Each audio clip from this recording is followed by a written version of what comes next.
Olá pessoal, saudações tricolores.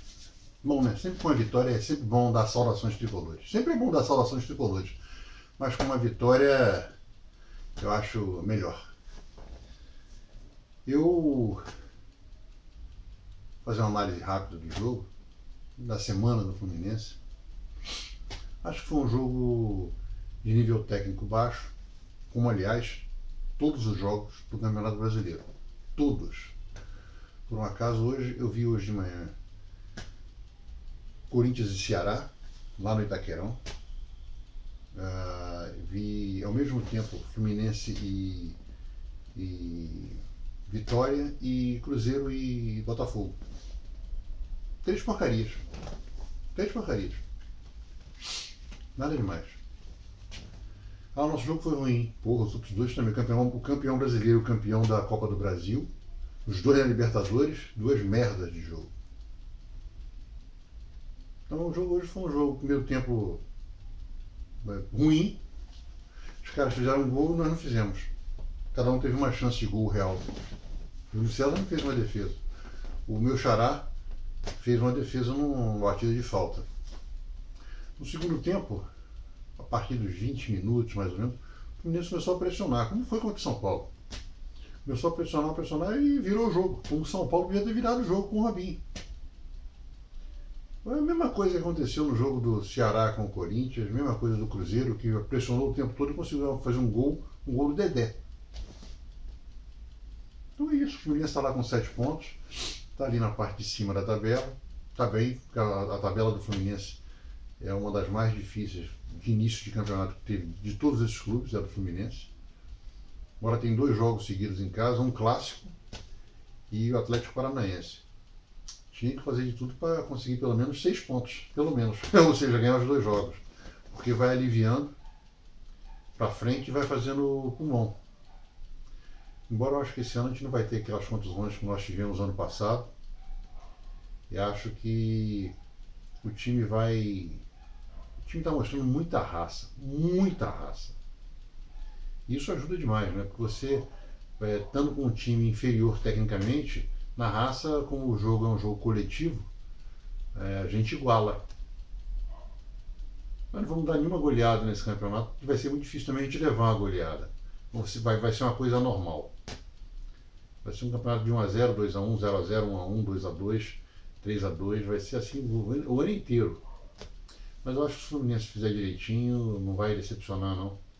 Porque esse time está ficando com a cara da história do Fluminense. Então é isso, foi um jogo, como foi o jogo contra o São Paulo, o melhor jogo que nós fizemos foi contra o Corinthians, na minha opinião. Taticamente foi o do Corinthians, que nós perdemos de maneira injusta. Como também ganhamos de maneira injusta do Cruzeiro. Isso faz parte do futebol. A injustiça, o futebol é o único esporte que premia a injustiça. Não é zebra. Zebra, qualquer esporte tem zebra. Qualquer um. Mas a injustiça, ela só é premiada no futebol. Nós tivemos 2 exemplos bem claros disso. O nosso jogo contra o Corinthians foi uma injustiça a gente perder com 2 gols, 2 chutes para gol do Corinthians. E nós ganhamos do Cruzeiro. Isso é do futebol. Então, a sorte não ajuda o azarado, né? Você já viu algum campeão azarado? Ninguém viu, né? Então o Fluminense fez o dever de casa dele, ganhou fora. Está com um percentual, por enquanto, em 4 jogos bom. E a gente tem que continuar remando. Fico aqui pensando que o Scarpa e o Dourado devem estar um pouco tristes de terem saído do Fluminense. Eu, particularmente, do Scarpa não tenho nada. Sempre achei o Scarpa um jogadorzinho. E o Dourado teve um ano passado ótimo. A primeira parte do Fluminense foi muito ruim. E agora, hoje já começou a ser barrado pelo Guerreiro. É isso. Também gostaria muito de falar das atuações dos nossos jogadores. Acho que foi um time guerreiro hoje. O Júlio César não fez nada, o Gilberto foi o nosso melhor atacante. O Renato Chaves, ele tem uma raça danada, mas ele é uma pessoa que a gente não confia. Esse Natan, a torcida do Fluminense é uma torcida muito bipolar ao extremo, a torcida que às vezes fica com vergonha do que eu leio. Antes de anteontem, quando o cara foi apresentado, quem é essa merda joga no Catar? O que isso veio fazer no Fluminense? Mais uma coisa do Autuori. Aí hoje o cara estreou no Fogo, estreou bem. Bom jogador. Se jogar sempre assim. Aí já estão falando assim, a defesa tem que ser Ibanes, Gum e Natan. Calma, gente, calma. Vocês, 90% não viu o Parraro. O Parraro no centroavante do Fluminense estreou, fez um dos maiores gols do Maracanã. Aí no YouTube, bota lá, gol do Parraro no Bangu. Ele fez 3 gols no jogo. Um deles foi um gol que foi comentado o ano inteiro, foi o gol mais bonito do ano. Só fez aqueles 3 gols. Acabou. Me lembro também quando eu era moleque, meus 9, 10 anos, o Flamengo estreou um neguinho, parecido com esse Carvãozinho, esse Vinícius Júnior. Berico. Ele estreou, fez 2 gols. Novo Pelé. Acho que ele só fez mais um gol depois, acabou. Então o Natan estreou bem, tudo bonitinho, mas a zaga do Abel vai continuar sendo Renato Chaves, Gum e Ibanes. Depois, muito provavelmente, ele vai sacar o Renato Chaves e vai enfiar o Luan. Pode escrever. Ou vai deixar o Natan com o Gum e o Luan. E o Ibanes e o Renato Chaves vão ficar de reserva. Pode escrever. É isso que vai acontecer.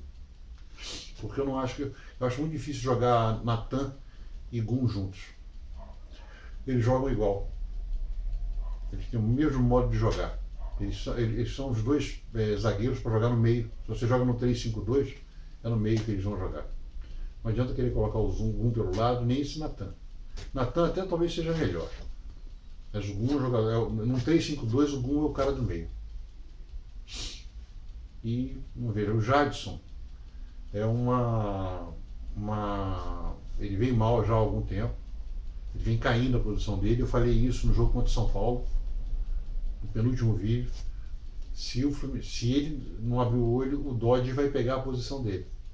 Porque o Dodge faz uma coisa que ele não tem feito bem, que é chegar para jogar com o Sornosa. O Sornosa fica muito sobrecarregado. Pior é que as pessoas que falam do Sornosa, o Sornosa está jogando pra caramba, ele está jogando sozinho. Ele abre bola dos dois lados, ele procura o jogo de maneira consciente, mas ele precisa de um cara para ajudar ele no meio de campo. Ele precisa, para liberar ele para chegar mais junto, ou então alguém que tabele com ele para a pessoa chegar junto. Então o Sornosa precisa de um cara, e o Dodge talvez engula esse Jadson, se o Jadson não melhorar. O outro é o Marco Júnior. O Marco Júnior é muito bom quando ele entra no jogo. Ele começando de titular é um jogo aqui, outro ali. Ele joga bem, depois ele some. Então o Pablo Diego já vai voltar a ser titular de novo. E o Pablo Diego também tem que se cuidar, porque o Matheus Alessandro é muito bom jogador. E eu também gosto do Robinho jogando na frente. O Robinho não é um homem de meio de campo. O Robinho é um cara que joga na frente. Ele é como se fosse o Zagallo antigamente, um ponto esquerda recuado. Ele gosta de pegar a bola atrás para partir com ela, principalmente se ele puder jogar pela esquerda para cortar para o meio para chutar. Então, esse Matheus Alessandro, Pablo Diego e Robinho vão ficar ali disputando a posição, porque o Marco Júnior entrou numa fase ruim já há algum tempo. Agora, eu gostaria de falar também do Pedro, que a torcida do Fluminense enche o saco, esses bipolares. Do Pedro, 5 gols. Pedro fez 2, deu assistência para 2, e é assistência mesmo. Ele vê o que ele está fazendo. Ele rola a bola. Já deve ter esse ano umas 9, 10 assistências. Todas elas de bola rolando. Não é aquela assistência ridícula do Scarpa. Nem essa hoje, por exemplo, do Sornosa. Aquilo para mim é uma assistência. O cara dá um bico pro meio da área, foi uma assistência. Não, ele bate no meio para ver se alguém cabeceia. Agora o Pedro está rolando a bola para o cara fazer o gol. Faz. Ele tem feito. Fora o fato de que o Pedro procura fazer tudo sozinho ali na frente, porque o Marco Júnior está sendo uma unidade. Então o Pedro é um jogador que está surpreendendo. Ninguém está com saudade do Eldorado. Ninguém. Se tem alguém é porque essa pessoa tem problemas sérios cognitivos. E agora, essa semana agora, a gente vai ter uma pedreira.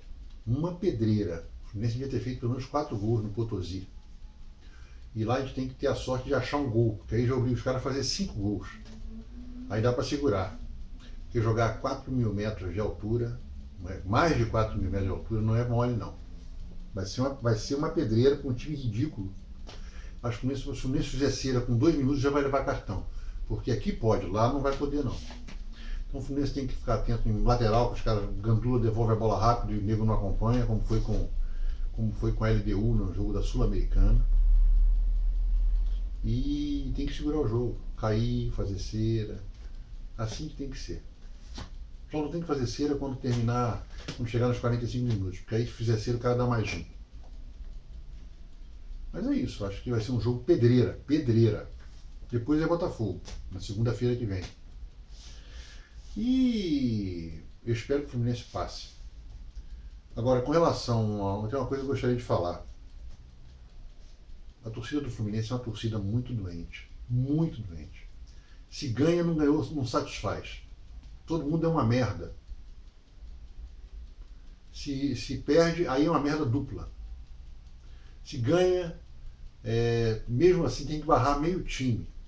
Tem que contratar. É uma torcida tão ridícula, e é ridícula. Tem uma parte da torcida, eles comentam muita coisa, eles são ridículos. Porque eles ficam falando em contratação. O Fluminense não tem dinheiro para comprar Coca-Cola e Mariola. Está com salário aí. Talvez o Diogo Bueno consiga pagar com 3 dias de atraso só o salário desse mês, que vai ser uma vitória. Porque ainda tem uns bobos que falam, pô, parece que não sabem. Há coisa de um mês atrás, mais até, há mais de 30 dias atrás, 33 dias atrás, o Diogo Bueno, na reunião do Conselho Deliberativo, uma segunda-feira, falou que até o dia 30 de abril o Fluminense tinha que arranjar 50 milhões de reais. Para não atrasar nada. Tem 2 caminhos que eles estão fazendo para conseguir esses 50 milhões agora.